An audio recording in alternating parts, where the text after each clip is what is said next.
Pick upod na kami damdaman. Ay, itulog na kami may isang ma'am. Si Erwa. Ayaw ko man.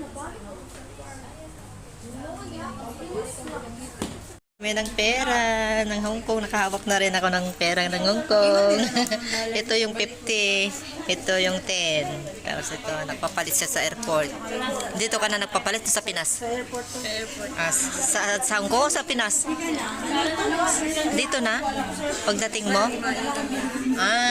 Kayo kasi nauna, no? Kayo nauna. At may kasama ka nag-guide sa inyo eh. Ako natakot ako.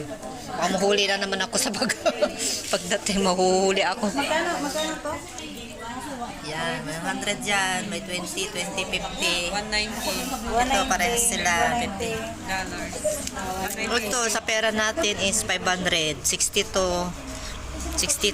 it's KD, pero 16. Daming binigay sa akin na ano, barya, oh. Meron na ako 7. Kauwi na yan sa Pinas kasi, kaya siya nagpapalit ng ano, galing Pinas na Vlogger yard.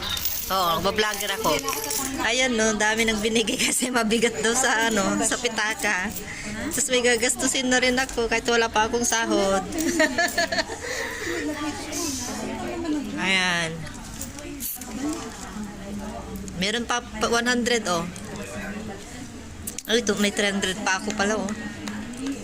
Pera mo na yan. Oo, pera ko na yun, no? May mas maganda kasi pag may extra, no? Pag uwi. Pag-uwi, huwag ka man umuwi. After 2 years. Diretso. Diretso natakot ako.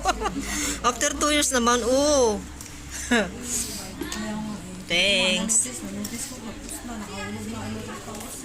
May money changer pala dito, oh. Money changer yan. Pauwi na sa Pinas. Pero babalik din siya.